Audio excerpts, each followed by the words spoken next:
आप सबके श्री चरणों में मेरे भाव नमन। नवदा भक्ति पर जो 7 अक्टूबर से हम कुछ न कुछ व्याख्यान कर रहे हैं, विवेचना करने की कोशिश कर रहे हैं, नवदा भक्ति को समझने की चेष्टा कर रहे हैं अल्प बुद्धि से। भगवान की कृपा से ये सत्संग बहुत अच्छे से 6 दिन निभ गया है। अब तक तो निभाया है, आगे भी निभा लेना, ये भगवान से प्रार्थना है।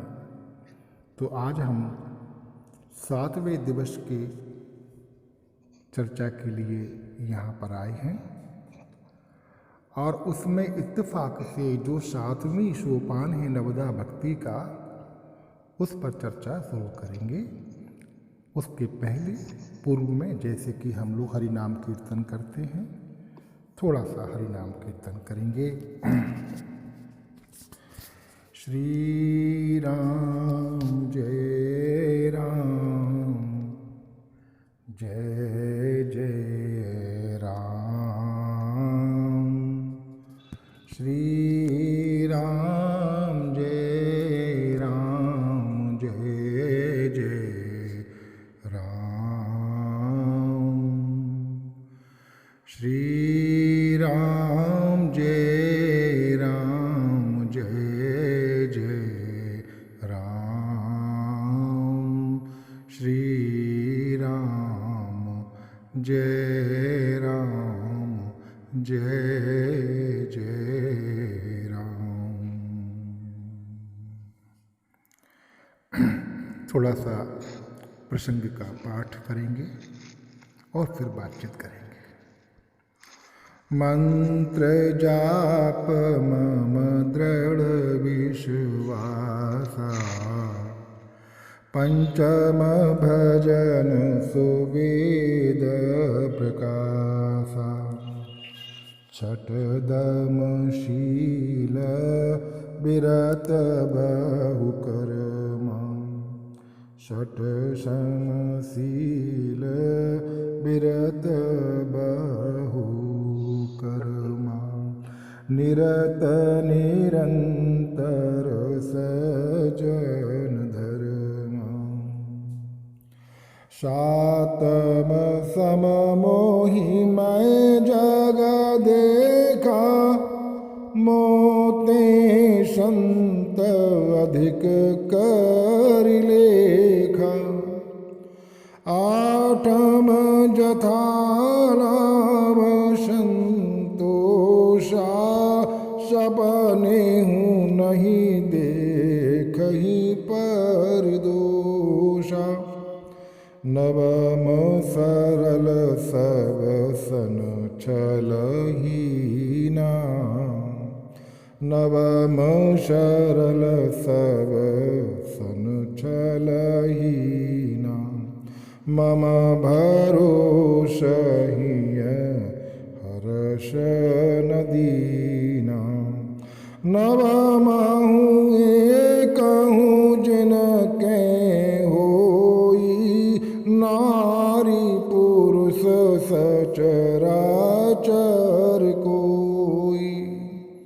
सोई अतिशय प्रिय भामुनि मोरे, सकल प्रकार भगति दृढ़ तोरे। जोगी वृंद दुर्लभ गति जोई, तो कहूँ आज सुलभ भई सोई। तो कहूँ आज सुलभ भई सोई। मम दर्शन फल परम अनुपा, जीव पावन निज सहज स्वरूपा। श्री राम श्री राम। सातम सम मोहि मैं जग देखा, मोह ते संत अधिक कर लेखा। ये 7वां सोपान नवदा भक्ति का आरंभ हुआ। और हम देखते हैं कि पहले के जो साधन 6 हैं वो सबके सब साधन क्रियात्मक है। उसमें कुछ न कुछ साधना स्थूल रूप से दर्शन में आ रही है। कोई श्रवण कर रहा है, सत्संग के लिए जा रहा है, सत्संग में बैठ रहा है, 2 घंटे 4 घंटे 6 घंटे स्वाध्याय भी कर रहा है। देखिए, किसी के जो माइक्रोफोन है अभी म्यूट नहीं हुए, उन्हें करवा दें, या को होस्ट जो भी हों सबको सब एक साथ म्यूट कर दें तो अच्छा रहेगा। तो वो जो संतों का संग है उसमें भी क्रिया प्रधान है, क्रियात्मक साधन है, उद्यम है, क्योंकि वो प्रवेश द्वार है। फिर कथा सुनेंगे, कथा श्रवण करेंगे तो उसमें फिर रति होगी, इसमें भी कुछ न कुछ क्रिया है। और फिर गुरु प्रशक्ति है। और फिर जो चौथी भक्ति है उसमें गायन है, भगवान के गुणों का प्रवचन है, उसमें भी कुछ दिख रहा है। और फिर मंत्र जाप के भीतर भी क्रियात्मक है। और छठे के भीतर भी एक रहनी आरंभ हो गई, इंद्रियों पर पूरा पूरा उसका काबू है सहजता से। छठी स्थिति के भीतर ही अब क्रियाएं शिथिल होने लगी। अब उन जो 5 सोपान थे ना, उनका फल उनके जीवन में, उनके स्वभाव में, उनके व्यवहार में, दर्शन में सभी को आने लगा, आ जाता है। ये भगवान कहना चाहते हैं कि छठ दमशील बिरत बहुकर्मा निरत निरंतर सज्जन धर्मा। साधु की रहनी करते हैं, रहने लगते हैं। और जो बहुत सारी उपाधियों के साथ में स्वयं को बहुत सारे कर्मों में प्रवृत्ति करता था, वो धीरे धीरे उसकी जो उपाधि है वो सेवक की, भक्त की, साधक की उपाधि में ही रह जाती है। तो जब एक ही उपाधि रह जाएगी तो अवश्य ही उसके जो कर्मों की जो बहुलता थी वो भी कम हो जाती है। ये हम सब बातें कल कर चुके हैं। और आज जो फलश्रुति हुई है इन 6 साधनों का, वो भगवान कह रहे हैं कि वो सारे जगत को मुझ में देखता है, इस पूरी सृष्टि को, ब्रह्मांड को। वासुदेव सर्वम जो देख पाता है, ऐसी स्थिति में वो चला गया। और ऐसी अवस्था में पहुंचने के बावजूद भी भगवान कह रहे हैं कि वो मुझसे अधिक संतों का लेखा करता है। मतलब उनका जो ऑब्लिगेशन है, जिनकी वजह से ये स्थिति प्राप्त हुई है, भगवान का दर्शन प्राप्त होने जा रहा है सारे जगत में, वो ये कहने का अधिकारी हो गया कि सिया राम मैं सब जग जानी, करऊं प्रणाम जोर जुग पानी।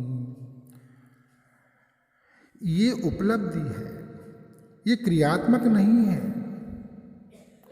और हम लोग जे हमें अच्छा लगता है ये साधन की बात सुनी और समझी नहीं, और हम इसको क्रियात्मक साधन बना करके, या जो छठी जो बताइए कि इंद्रियों का दमन करेंगे, विषयों में नहीं जाएंगे, इंद्रियों में नहीं जाएंगे, साधु का जीवन व्यतीत कर देंगे। इसको यदि हम क्रियात्मक करके बीच में से पकड़ते हैं ये साधन,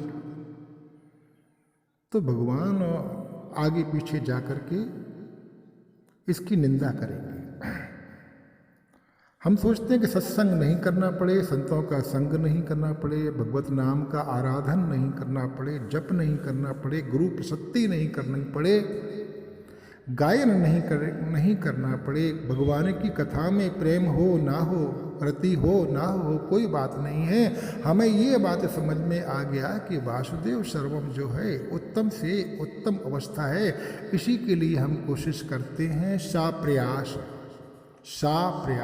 प्रयास करके कि हम जहाँ पर भी जाएंगे इस बात को याद रखेंगे कि भगवान ही भगवान सब जगह है। चर अचर जो सारा रूप दिख रहा है ये भगवत स्वरूप है, और उसमें हम जो व्यवहार करेंगे सबको भगवान मान करके करेंगे।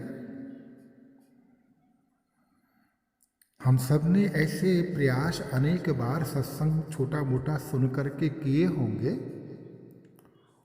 वो थोड़ी दूरी तक निभता है और दूसरे या तीसरे कदम पर हम वापस से धड़ाम से नीचे गिरते हैं, क्योंकि ये कृति साध्य नहीं है। ये तो 6 साधनाओं का 5 साधनाओं का भगवान का दिया हुआ प्रसाद है कि वो भक्त वो प्रेमी अब इस अवस्था में आ गया, और जो इस अवस्था में आ गया उसका जो जगत का अहंकार रूपी जो चित्र था, वृत्ति जो वृत्तिकार जो अहंकार की जो वृत्ति है वो जो आकार ले रही थी जीवन में, जब वो साधक था या इस मार्ग में प्रवेश नहीं पाया था तो उसका जो कष्ट था, दुख था, संशय था, मोह था, ज्ञान था, वो वृत्ति का जो अहंकार है वो अहंकाराकार होने के कारण था।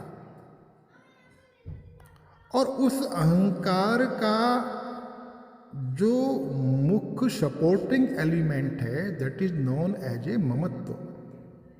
अहम एशाम मम एते, मैं इनका हूँ ये मेरे हैं। ये जो वस्तु है, ये जो संबंध है ममत्व का, ये सिर्फ व्यक्तियों के साथ भी ही नहीं, वस्तुओं के साथ भी है, परिस्थितियों के साथ भी है, संपत्ति के साथ भी है, यहाँ तक कि जो स्वाध्याय किया है उसका जो ज्ञान है उसके साथ भी, मेरा ज्ञान। और ये जितना जितना बढ़ता जाता है उतना अहंकार का आकार बढ़ता जाता है और इसमें उसको तुष्टि मिलती है। लेकिन इसको बनाए रखने के लिए बहुत परिश्रम करना पड़ता है, किंतु अंतोत्कत्वा तो वो जीव जो है सुख ही चाहता है, और उसको यहाँ पर सुखाभास होता है कि मेरे अहंकार की पुष्टि होती रहे, इतना बड़ा होता रहे, मेरे पे गाड़ियाँ बड़ी हो जाए, मकान प्रॉपर्टी बड़ी बड़ी कोठियाँ हो जाए, मेरे चाहने वाले बहुत हो जाएं, नमस्कार करने वाले बहुत हो जाएं, पुजायवे को थोड़ी, क्या कहते हैं, पूजने में थोड़ी पुजायवे को अधिक, जिसकी ये वृत्ति बन जाती है वो अहंकार के कारण। और उसका जो मुख्य कारण है कि ये जो जगत है ये अनित्य है, इसका उसको बोध नहीं हो रहा, क्योंकि वहां पर विवेक नहीं अभी जागृत हुआ। और यदि विवेक जागृत नहीं होगा तो ऐसा ही वो संसरण में जाता रहेगा। जिस वृत्ति के साथ में शरीर छूटेगा उसी वृत्ति के साथ में नया शरीर धारण करेगा। तो जो इतने दुख में है और सुख का साधन कर रहा है और दुख प्राप्त हो रहा है, ये एक बार नहीं अनेक बार उसके जीवन में आया। आप कल्पना करें कि कोई बड़ा आदमी निकल रहा है, जा रहा है कहीं से, और वो बड़े अहंकार से युक्त है, विनम्र है, वो ऐसी बात नहीं है, सब कुछ ठीक है, और किसी परिचित ने उसको जो नमस्कार करता था रोजाना उस दिन नमस्कार नहीं कर सका, तो ये जो व्यक्ति है उसने कोई उसके साथ में दुराचार नहीं किया, कोई दुर्व्यवहार नहीं किया, किंतु बहुत चोटिल हो गया। क्या आज क्या बात हो गई, इसने मुझे नमस्कार नहीं किया, लगता है ये कुछ इसके दिमाग खराब हो गए हैं, लगता है इसके बेटे की कहीं बड़ी नौकरी लग गई है, और इसका जो भार है उसकी प्रवृत्ति में हो सकता है कि 1 दिन रहे, 2 दिन रहे, 3 दिन रहे, तो इस तरह के जो अनुभव होते हैं अपने जीवन में, उनको भी वो अध्ययन करता है और अनेक बार भगवत कृपा का भी वो अनुभव करता है। क्योंकि भगवत कृपा तो इस बात पर निर्भर नहीं है कि आप भगवान को मानते हैं कि नहीं। भगवान तो मानते हैं ना कि हम भगवान, हम ये जो जीव है ये मेरा है, ममो वांशे जीव लोके, ये भगवान की घोषणा है। हमें तो होश ही नहीं था। और ऐसी स्थिति में जब कोई पुण्य पारमिताएं उपलब्ध होती हैं जीवन में आकर के किसी के, उसके लिए भी भगवान भगवत गीता में कहते हैं कि मनुष्यों में हजारों मनुष्य, सहस्त्राणाम मनुष्यों में कोई एक, हजारों मनुष्यों में कोई एक ये भाव से भावापन्न होता है कि ये जो परिस्थितियों को ठीक करने का जो साधन है, ये जो मेरा साध्य है सुख, परम सुख, जो मैं चाहता हूँ कि सदैव और निरंतर बना रहे, ये परिस्थितियों को सुधारने से नहीं होगा, नहीं होगा। ये मेरा, मेरे परिवार का, कुटुंब का, समाज का, ग्रंथों का, सबका एक ही मत है। तो मैं कहीं चूक रहा हूं। तो कोई कहता है कि कर्म को सुधारो, क्योंकि जो तुम्हारे जीवन में व्यक्ति, वस्तु, काल और देश, ये चार चीजें परिस्थिति बन के आई हैं, वो किन्हीं ना किन्हीं कारण, जो उसमें कर्म ही कारण है। अनेक जन्मों के कर्म का संचय होकर के जब जब उन कर्मों का विपाक होता है, वे फल में कन्वर्ट होते हैं, वो परिस्थितियां बन के हमारे जीवन में आती हैं और हम उन कर्मों का ध्यान ना करके अहंकार वशात जो अभी हमारे जीवन में परिस्थितियां हैं, यदि अनुकूल हैं तो उनको पकड़ना चाहते हैं और प्रतिकूल हैं तो उनको ढकेलना चाहते हैं, और ऐसा अनेक चेष्टाओं के बाद में असफलता को प्राप्त करते हैं और इसका अनुभव प्राप्त करते हैं। और ऐसी स्थिति में जाके हजारों लोगों में से कोई एक थोड़ा सा जागता है, उसका मोह भगवान की कृपा से थोड़ा कम होता है। अवश्य ही उसने कहीं कोई सत्संग किया है।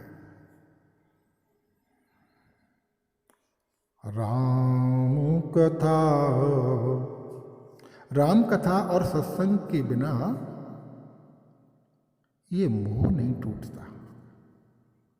और ये जो राम का जो सत्संग है, कथा का जो सत्संग है, भगवत कथा का, वो भी भगवान की कृपा के बगैर सुलभ नहीं होता। यहां तक कि जो बड़े बड़े ज्ञानी हैं, उनके जीवन के भीतर भी कभी कभी ये अहंकार रूपी दंश, ये अज्ञान रूपी दंश प्रकट हो जाता है,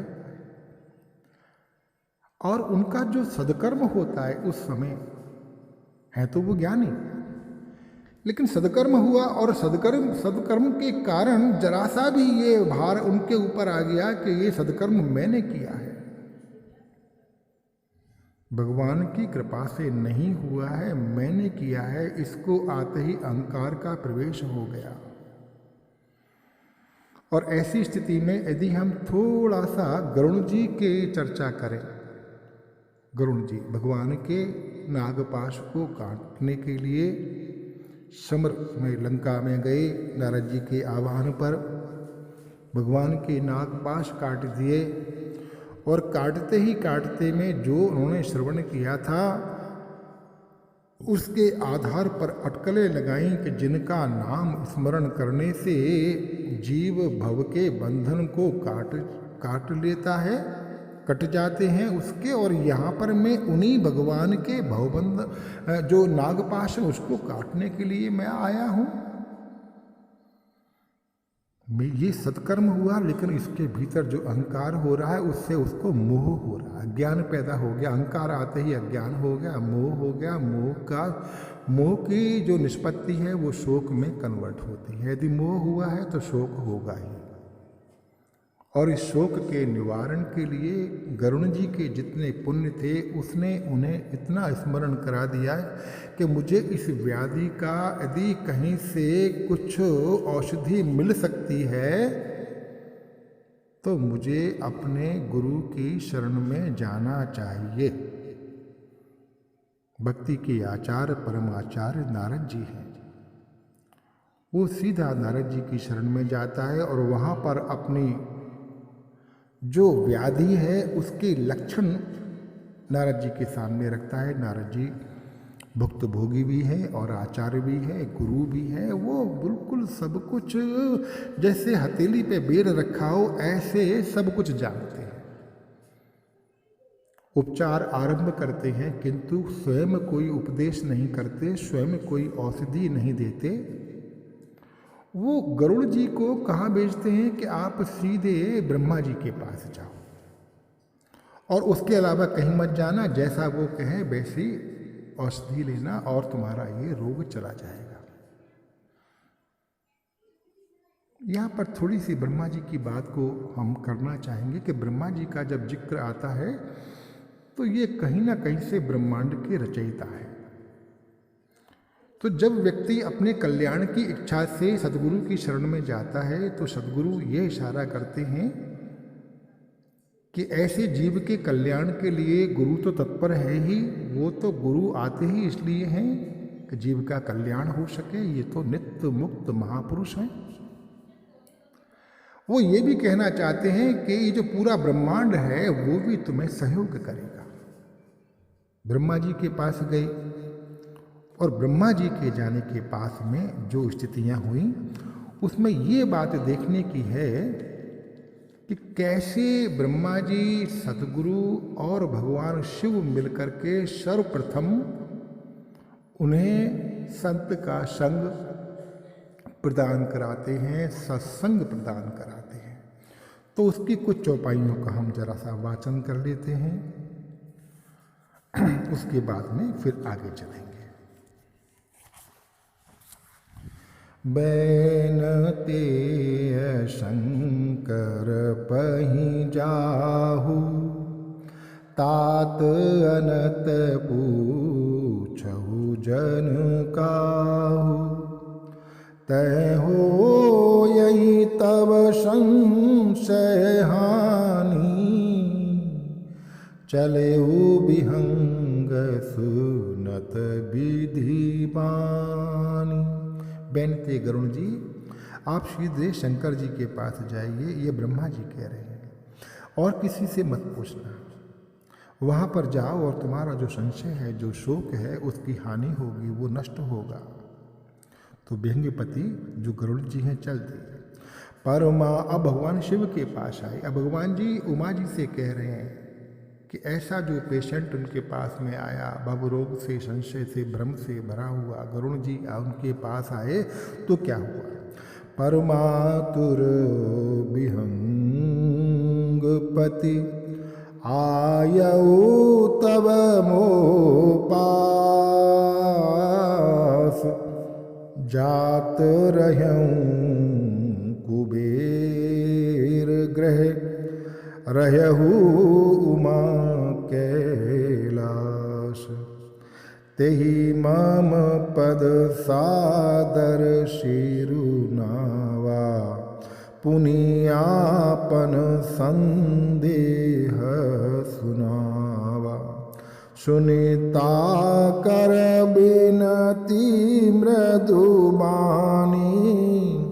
प्रेम सहित मैं कहूँ भवानी। मिलेऊँ गरुड़ मार्ग मह मोही, कवन भांति समझावऊँ तोही। तब ही होए सब संशय भंगा, जब बहु काल करिए सत्संगा। सुनिए तहाँ हरि कथा सुहाई, नाना भांति मुनि ने जोगा। जही माहू आदि माध्यवसाना प्रभु प्रतिपाद्य राम भगवान। नारद जी ने उनका शिष्यत्व स्वीकार कर लिया। उपदेश देने की उनकी अपनी एक विधि है। कहाँ से इनका उपचार होगा, कैसे होगा, ब्रह्मा जी के पास भेजते हैं और ब्रह्मा जी शिव जी के पास में भेजते हैं, शंकर जी के पास आते हैं, शंकर जी को भी वो गुरु प्रशस्ति करता है। इसका अर्थ ये हुआ कि यहाँ पर 3 गुरु उपलब्ध हैं और चौथे के पास वो जाने वाले हैं जो कागभूषण जी हैं। वहाँ पर कौन भेजने वाला है? शिव जी भेजने वाले हैं। सभी के श्री चरणों में वो प्रणाम करते हैं। तद्विद्धि प्रणिपातेन परिप्रश्नेन, ये तीनों चीज़ें वो तीनों जगह, चारों जगह समर्पित करने वाले हैं। तो इसका मतलब ये हुआ कि जो संशय है, ये जो अहंकार है, ये जो मोह है, ये जो अज्ञान है, ये कोई छोटी मोटी पीड़ा नहीं है, ये कोई छोटी मोटी व्याधि नहीं है। इसमें पूरा ब्रह्मांड मिलकर के हमें सहयोग करता है। सदगुरु सहयोग करते हैं, परम भगवान शिव सहयोग करते हैं, परमहंस कागभूषण जी सहयोग करते हैं। विधि सबके पास एक ही है। इसमें से किसी के मन में भी ये बात नहीं आ रही है, न नारद जी के मन में, न शिव जी के मन में, न ब्रह्मा जी के मन में, कि ये जो जीव है, जो संशय से ग्रस्त है, मोह से ग्रस्त है, दुखी है, इसको कोई ऐसी बूटी दे दें कि इसको सत्संग नहीं करना पड़े, हरि कथा नहीं सुनना पड़े, हरि नाम का कीर्तन गायन और जप नहीं करना पड़े और ये संशय से मुक्त हो जाए। नहीं, ऐसा किसी का आग्रह नहीं है। एक बिल्कुल बना बनाया हाईवे है, आपको यहीं से गुजरना पड़ेगा। सत्संग में भेजते हैं, संत की शरण में भेजते हैं।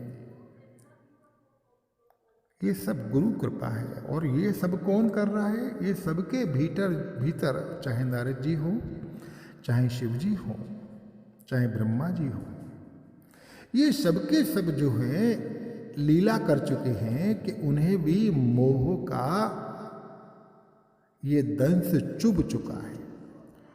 वो जो इस रोग से पीड़ित, इस व्याधि से पीड़ित रह चुके हैं। इसीलिए तो ये दौड़ दौड़ करके जाते हैं गरुण जी के। हाँ, बिल्कुल सही बात है, उनको हुआ था, उनके पास चलता हूँ, उनका कैसे ठीक हुआ, वो जरूर मुझे इसकी औषधि देंगे। और करते करते सब लोग जिनके पास पहुंचेंगे गरुण जी, उनको भी मोह हो चुका है। ये किसको नहीं व्यापा? जीव का स्वभाव ये है कि वो इसमें आ ही जाता है, फंस ही जाता है। ये भगवान की दुर्गम प्रकृति है, माया है। मम माया दुरत्या। ये हमारे साधनों से ये जो माया की रूपी नदी है, दुर्ग है, ये पार नहीं हो सकता।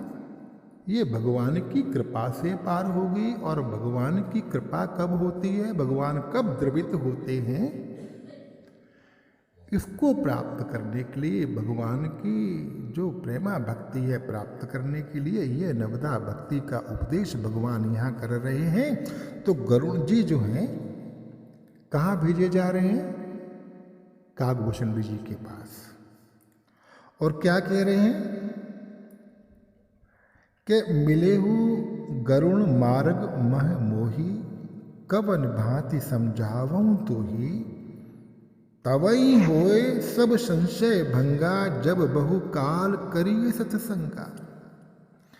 गरुड़ जी, आप मुझे मार्ग में मिले हैं और मैं कहीं जा रहा हूँ, आपको मैं कैसे समझाऊं? इसका तात्पर्य ये हुआ कि गरुड़ जी वैसे ही वेदों के आचार्य हैं। जब वो भगवान को, श्रीपति को अपने पर धारण करके आकाश गमन करते हैं, तो उनके पंखों से वेदों की ऋचाएं निकलती हैं।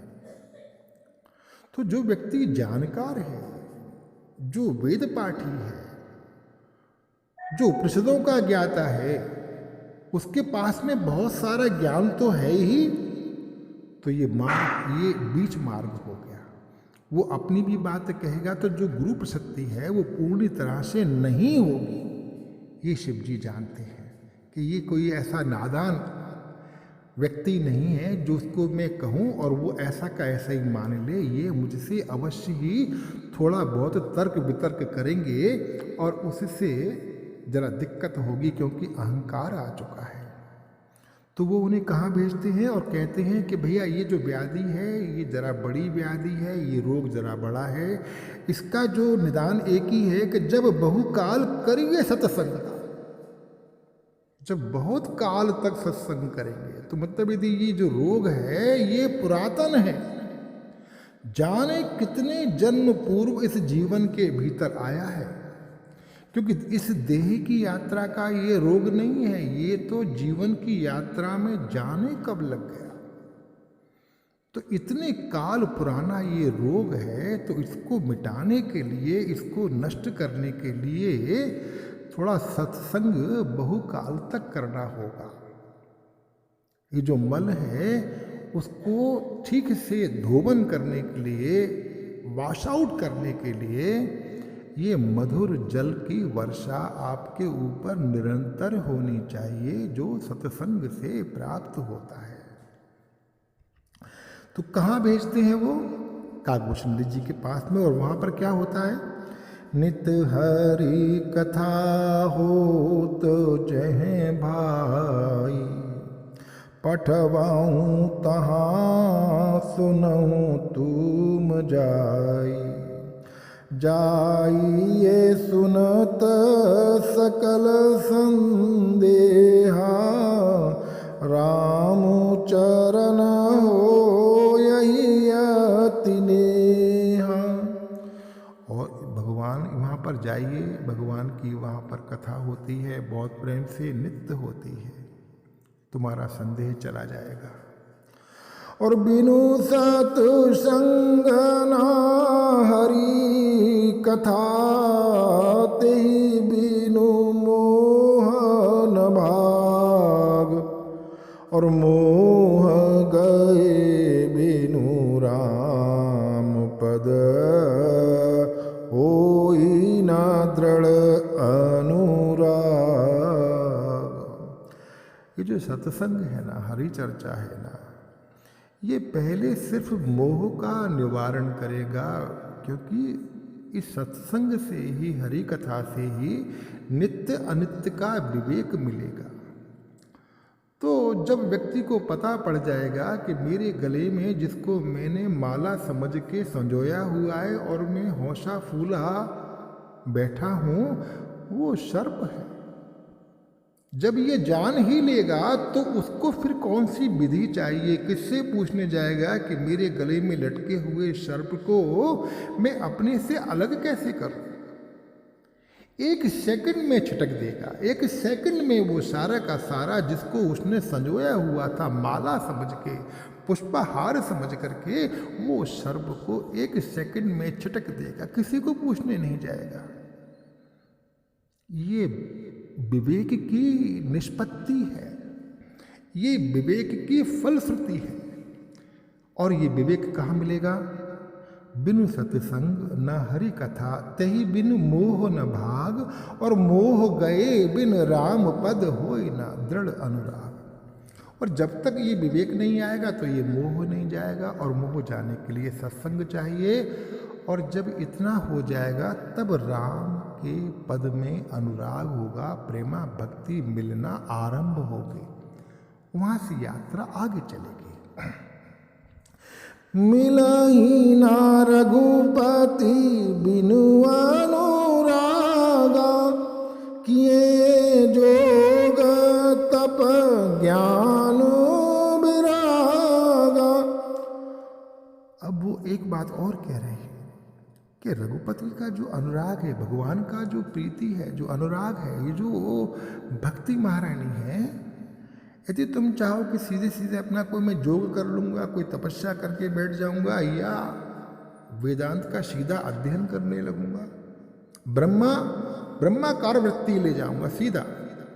ये ज्ञान की जो वृत्ति है ना, जो शुष्क वृत्ति है, ये सत्संग नहीं किया है, हरि कथा स्मरण नहीं की है, सिमरन नहीं की है, उसमें रति नहीं हुई है, इन सारे सोपानों से नहीं गुजरे हैं, नहीं गुजरना चाहते हैं। हमारा ये अनेक बार ये आग्रह होता है कि मुझे तो ये पता पड़ गया, मैंने भगवत गीता में ये सुन लिया, मैंने तो ये सुन लिया कि 1 सेकंड में भगवान की सन्निधि प्राप्त हो जाएगी, आत्मबोध हो जाएगा, क्योंकि वो हमारे को हुआ है, ऑलरेडी है। हम आत्मा हैं, आत्मा में स्थिति है, ये जो मोह है ये 1 मिनट के अंदर ही निकल जाएगा। और ऐसा हम कहते रहते हैं और अनेक जन्म निकल जाते हैं। परम वैद्य हो गए ये लोग, सबके सब जो है, पूरे ब्रह्मांड के परम वैद्यों के नाम आ गए। नारद जी आ गए, ब्रह्मा जी आ गए, शिव जी आ गए, कागभूषणी जी आ गए। इनके पास तो ऐसी कोई विधि नहीं है जो इस तरह से गुजरे बगैर ये मोह रूपी, शोक रूपी, अज्ञान रूपी जो दंश है, जो व्याधि है। हेलो, आवाज आ रही है आंटी? बहुत अच्छी आ रही है, आपकी तरफ नेटवर्क इशू होगा। तो इन जब 4 महापुरुषों को पता नहीं है, भगवंत को पता नहीं है, कोई और विधि भी है, तो वो जब भगवान भी, शिव जी भी ऐसे, आवाज आ रही है, नहीं आ रही होगी तो कोई बात नहीं है, आपको रिकॉर्डिंग मिल जाएगी। आवाज बहुत अच्छी आ रही है, आप अपना डिस्कनेक्ट करके फिर से जोड़ लीजिए, व्यवधान हो रहा है, कृपया। हरि राम, हरि राम। ये बाल्टी फैला दिया पानी, कोई बात नहीं। तो ये जो व्याधि है, ये बड़ी व्याधि है, छोटी न समझे कि 1 मिनट में निकल जाएगी। 1 मिनट में निकालती तो वहीं पर नारद जी जैसे व्यक्ति उपलब्ध थे, वो गरुड़ जी को वहीं कहते थे, पागल हुआ है क्या कि ब्रह्मान है, ब्रह्म है, तू मूर्ख हुआ है क्या, ज्ञान को क्यों प्राप्त करता है, ब्रह्माकार वृत्ति कर। और वहीं पर वो ब्रह्माकार वृत्ति करते और अपने घर चले जाते। बाबा नहीं किया ना, क्योंकि एक बार ये जो कोरोना लग गया है तो फिर सब विधियाँ करना पड़ेंगी भैया, इम्यूनिटी बूस्ट करना पड़ेगी, इस तरह का फलाहार करना पड़ेगा, ऐसी दवाइयाँ लेने पड़ेंगी, इंजेक्शन लेना पड़ेगा, और यदि ऑक्सीजन का सिलेंडर घर में नहीं है तो मंगा के रखना पड़ेगा। किसी अच्छे परम वैद्य की शरण चाहिए, तब जाकर के कोरोना दूर होता है। और कोरोना से भी ये जो वस्तु है ये 1000 लाख गुना बड़ा रोग है, क्योंकि कोरोना तो एक शरीर यात्रा को नष्ट कर सकता है, किंतु ये जो रोग है ये तो एक जीवन में हजारों शरीर यात्राएं, लाखों करोड़ों शरीर यात्राएं हो सकती हैं। तो भगवान ने कहा है ना, भगवान ने क्या कहा है, मैं जरा सा लिख के रखा है, मुझे याद नहीं रहता है ना, तो मैं जरा पढ़ के सुनाता हूँ आपको। बहुनाम जन्मनाम अन्ते ज्ञानवान प्रपद्यते वासुदेव सर्वमिति सा महात्मा सुदुर्लभा। बहुनाम, ये जो शरीरों के बहुत सारी जो जन्म हो चुके हैं, मृत्यु हो चुकी है, उसमें एक ही जीवन काल में, जीवन यात्रा तो एक ही है, अनंत जीवन यात्राएं थोड़ी हो सकती है। सृष्टि के किसी आरंभ में हमने जन्म लिया, जीवन में प्रवेश किया, और फिर शरीरों को छोड़ते रहे, पकड़ते रहे, छोड़ते रहे, पकड़ते रहे, छोड़ते रहे, पकड़ते रहे। ये पूरा क्रम शरीरों की यात्राओं का चल रहा है, उसके जन्म मृत्यु हो रहे हैं। जीवन काल तो एक ही है, और उन सब में जो अंतिम जो शरीर छोड़ने वाले हैं, जिस शरीर के भीतर वासुदेव सर्वम ये मिति हो गई, जिसको प्राप्त, ऐसा महात्मा दुर्लभ है, बहुत दुर्लभ है, ऐसा भगवान कह रहे हैं। तो जो निष्पत्ति है हमारे जीवन का, जो फल है, जो पूरी करोड़ों जीवन की यात्रा का जो फल है, वो वासुदेव सर्वम, जो ब्रह्माकार ईश्वराकार जो वृत्ति है, उसको धारण करना है। और ये वृत्ति इन 6 सोपानों से बाद में 7वीं स्थिति जो बताई जा रही है वो यही 7वें अध्याय के 19वें श्लोक का एक तरह से वाचन है जो हमने पढ़ा था अभी। आपको याद होगा, सातम सम मोहि मैं जग देखा, मोते अधिक संत कर लेखा।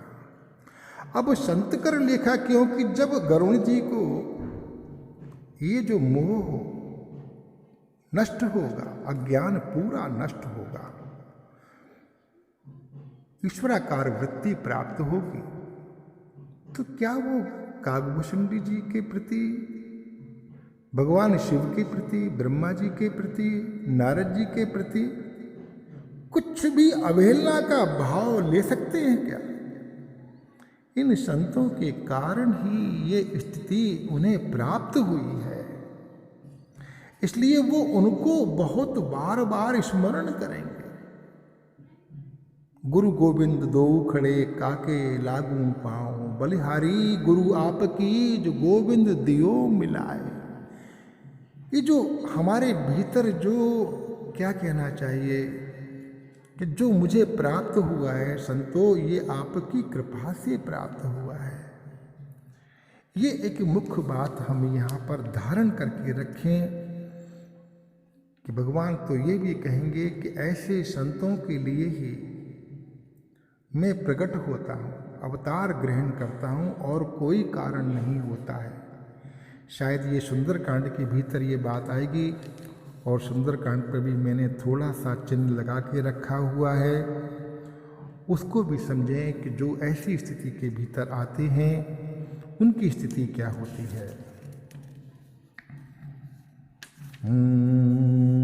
भगवान जब सुग्रीव जी उनके पास में शरणागति में आते हैं तो उनसे एक प्रश्न पूछते हैं, खल मंडली बसहु दिन राति, सखा धर्म निवहई केहि भांति।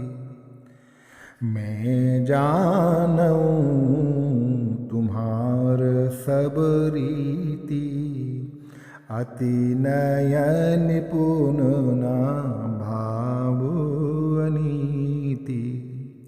बरु बल बास नरक करताता, दुष्ट संग जनि देई विधाता। अब पद देख कुशल रघुराया, जो तुम कीनी जानी जन दाया। तब लागी कुशल ना जीव कहूँ, सपने हूँ मन विश्राम। जब लगी भजत नाराम कहूँ, शोक धाम तजिका। तब लगी हृदय बसत खल नाना, लोभ मोह मच्छर मद माना। जब लगी उरना बसत रघुनाथा, धरे चाप सायक कटि भाथा। देखिए, खल मंडली बसहु दिन राति, यहाँ पर भी खल का उपयोग किया और यहाँ पर भी एक बार, एक ही दो चौपाई के बाद फिर भगवान ने कहा, तब लगी हृदय बसत खल नाना। वहाँ जो खल मंडली है वो उन लोगों के लिए है जो लंका में असुर वृत्ति से निवास करने वाला परिवेश है। वो जो परिस्थितियाँ हैं जिसमें व्यक्ति वस्तु सबकी सब आसुरी संपदा से युक्त है, ये वो खल मंडली है। और उस खल मंडली में रहते हुए तुम कैसे साधन करते होगे, कैसे धर्माचरण कर पाते होगे। और वो कुछ जवाब दें उसके पूर्व ही भगवान कहते हैं कि मैं सब जानता हूँ, क्योंकि वो तो अंतर्यामी है ना प्रभु, प्रभु तो अंतर्यामी है। पूछ लिया और फिर ये भी कह दिया कि मैं जानूं तुम्हारी सब रीति, और उसमें ये बातें स्पष्ट कर दी जो हमने प्रथम दिन बात की थी कि अति नय निपुण न भाव अनीति। अनीति माने अन्याय। तुम नीति निपुण हो और तुम्हें अन्याय किसी के प्रति भी होता हुआ अच्छा नहीं लगता। तो जिसको दूसरा कोई किसी के प्रति अन्याय करे वो जब अच्छा नहीं लगता है तो विभीषण जी, ये विभीषण जी का प्रसंग है। मैंने सुग्रीव जी बोला था, मुझे क्षमा करें। विभीषण जी का प्रसंग है कि विभीषण जी को भी अन्याय पसंद नहीं है। तो उनका तो भगवान के प्रति, लंका जी के भीतर ही राम नाम के प्रति, राम नाम के जप के प्रति, आराधन के प्रति, भजन के प्रति, उनकी रहनी के प्रति हनुमान जी ने सारा का सारा इसी सुंदरकांड में बता दिया है। और उसी के कारण जो उनको सत्संग प्राप्त है, हरिनाम कीर्तन प्राप्त है, उन्हें वहाँ पर गुरु मिल गए, संत पहुँच गए, हनुमान जी पहुँच गए, घर पहुँच गए उनके यहाँ पर। और उन्होंने राज की बात बता दी कि तुम्हें कैसे भगवान का दर्शन होगा। ये गुरु दे रहे हैं, ये संत दे रहे हैं विभीषण जी को, उन्हें प्राप्त हो रहा है।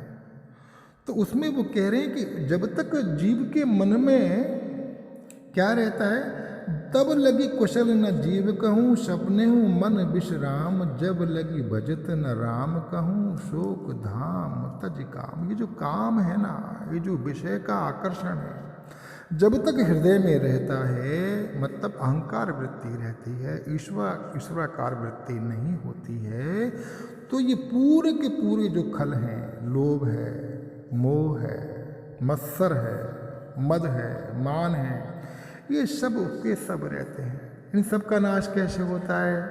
भगवान स्वयं घोषणा करते हैं, विभीषण जी घोषणा करते हैं कि जब लगी उर्ना बसत रघुनाथा, धरें चाप सहायक। जब तक भगवान अपना धनुष बाण लेके जीव के हृदय में नहीं आ जाते, उनका नाश करने की स्थिति, क्योंकि वो तो अघारी है ना। शबरी ने कह दिया ये पाप के शत्रु हैं, ये सबकी सब पाप वृत्तियाँ हैं, जो असुर वृत्तियाँ हैं, जो आसुरी संपदा है, ये सबकी सब पाप वृत्तियाँ हैं।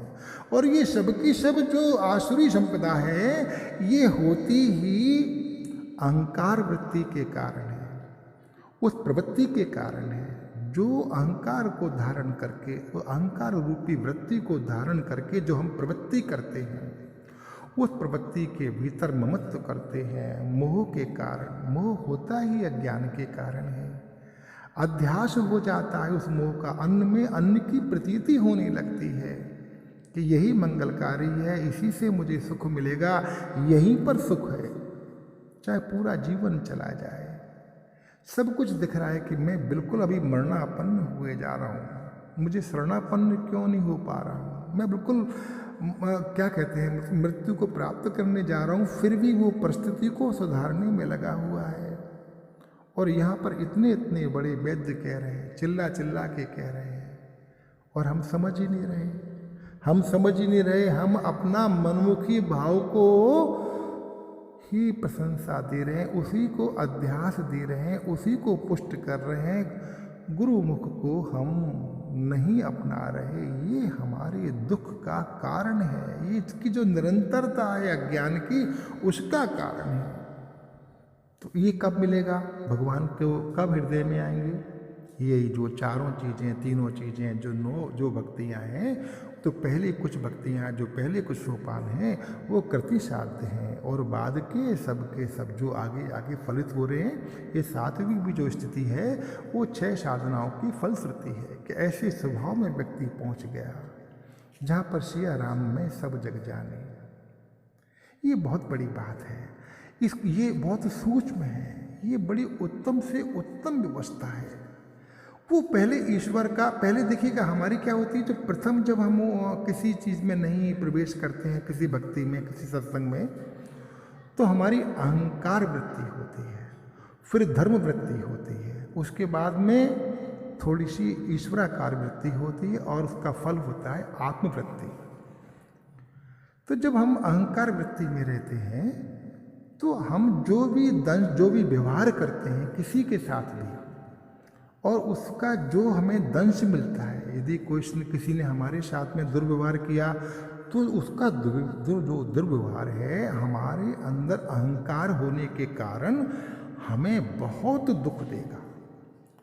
और उस दुख का जो दंश है, जो मल है, वो हमारे अहंकार रूपी क्षुद्र पॉकेट में धीरे धीरे धीरे वो बढ़ता जाएगा, वो बहुत गहन हो जाएगा। और यदि हमारी मैत्री भगवान के साथ में हो गई, अपने सुहृदय के साथ में हो गई, और हमें ये बात सत्संग से, संत की शरण से विदित हो गई कि मेरा दुनिया में यदि कोई हेतु है, कोई ऐसा मित्र है जो सिर्फ और सिर्फ मेरा भला ही चाहता है और वही भला करने में सामर्थ्यवान है, तो हम फिर उनसे हर बार चोटिल तो होंगे, क्योंकि अभी पूरा ज्ञान नहीं हुआ है, न आत्मा का ज्ञान हुआ है, न ईश्वर का ज्ञान हुआ है, लेकिन उसमें विश्वास और श्रद्धा तो आ ही गई है, मैत्री अब उपलब्ध होने लगी। तो ऐसी स्थिति में व्यक्ति उनके साथ में अपना दुख साझा करेगा। भगवान देखो मेरी क्या गलती थी, मैंने तो उससे ऐसा ऐसा कहा था, उसने मुझे गालियां दी, उसने मुझे थप्पड़ मारा, उसने ऐसा किया, उसने ऐसा किया, किसी और से नहीं कहता, अपने अहंकार के भीतर उस मल को रखने का जो स्थान था उस पर निर्भर नहीं है। अब इतने जो मल मिला है वो इतना महासमुद्र जो परमात्मा है, उसमें आपने आधा लीटर दुख डाल दिया समुद्र के भीतर, तो उसका पता भी नहीं पड़ेगा। तो धीरे धीरे धीरे धीरे जो हमारी अहंकार वृत्ति थी, शिकायत करने की जो वृत्ति थी, वो संसार से ना रह करके अब उसके बारे में उसको हम साझा करते हैं भगवान के साथ में, उनसे वार्ता होने लगी। भगवान में अभी हमें कुछ कुछ तो अनुभव प्राप्त हो गया है कि प्रभु हैं और मेरे हेतु हैं, और कुछ हमने सत्संग में सुन लिया है। तो सुबह से शाम तक हमें चोटिल होते हैं, चोटिल होंगे ही, क्योंकि अभी पूर्णता ज्ञान प्राप्त नहीं हुआ है, क्योंकि बहुकाल करिए सत्संगा अभी हम पढ़ चुके हैं। तो जब प्रोडक्ट एंड प्रोडक्ट नहीं बना है, उसके पहले तो वो पाइपलाइन है, पाइपलाइन के भीतर ही है। तो पाइपलाइन में यदि कोई सहारा है, तो ये जो वृत्ति है जो ईश्वराकार होने लगी, जो ईश्वर के साथ में युद्ध होने लगी, जो उनके साथ में कहने लगी भगवान मुझे बचाओ, प्रभु मुझे बचाओ, ये हो रहा था, आज ये हो रहा था। महासमुद्र हैं, कृपा के समुद्र हैं, वो सारा का सारा मल वहाँ चला जाएगा, वो उसको नष्ट कर देते हैं, विरल हो जाता है। लेकिन हम अपने ही घर में, अपने ही मन में, अपने ही मस्तिष्क में, क्योंकि हमारी वैसे ही व्यष्टिगत जो स्थिति है वो क्षुद्र है, जो हम सीमित हैं, हमारा दायरा बहुत सीमित है, हम तो समष्टिगत भी नहीं है, व्यष्टिगत है, क्षुद्र हैं, अति क्षुद्र हैं। अति क्षुद्र के पास में कुछ भी संग्रह के लिए जो पात्र हैं वो भी क्षुद्र ही होंगे। अरे चींटी यदि पानी भरने के लिए चलेगी तो उसका पात्र कितना बड़ा लेके चलेगी, और हाथी लेके चलेगा, यदि उसको ये सामर्थ्य हुई तो वो कितना बड़ा पात्र लेके चलेगा। तो ऐसे ही हम समझें कि जीव जो है, ये जो मनुष्य है ना, ये बहुत क्षुद्र है, ये व्यष्टिगत भाव में है, और परमात्मा तो समष्टि के भी ऊपर है, वो सब जगह है, वो परम दयालु है। तो उसके साथ में साझा करने के कारण धीरे धीरे हमारा जो अहंकार है वो शिथिल होता जाता है, उसका संग्रह तो हुआ ही नहीं, तो कॉम्प्लेक्स नहीं बनने देता, वरना वो जो संग्रह जो मल का संग्रह होता है वही फिर आगे जा कर के कुंठा और बड़ी कुंठा बन जाता है। तो यहाँ सत्संग के पीरियड में सदगुरु की जो हमने शरणागति ली है, हरि कथा को श्रवण किया है, उसी का इतना काम तो हुई क्या कि जो अहंकार वृत्ति के साथ में हम जो व्यवहार करते थे, अब वो व्यवहार ईश्वर बुद्धि के साथ में, उनके साथ में हम सब कुछ साझा करते हैं, और उसके बाद में ब्रह्म ईश्वराकार वृत्ति को प्राप्त होते हैं, जो हमने ये 7वीं अवस्था दी थी। और उसके बाद में जो भगवान ने फल बताया है वो फल प्राप्त होता है कि जीव जो है अपने सहज स्वरूप को प्राप्त होता है। भगवान ने शबरी से तो ये कह दिया कि मेरे दर्शन का ये अनुपम फल है कि जीव अपने सहज स्वरूप को प्राप्त होता है, किंतु विभीषण के साथ में घटना कुछ और घटी है। हमें दिखती है, हमारे मन में ये प्रश्न आना चाहिए कि विभीषण भी कहते हैं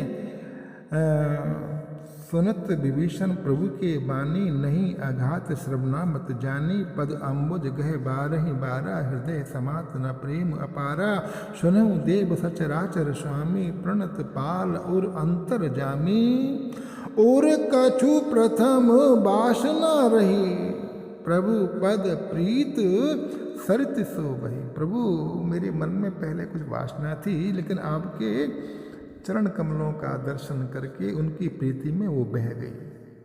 वो छुपा थोड़ी सकते थे विभीषण, कहीं न कहीं से उस वासना को अंतर्यामी तो जानते ही है ना।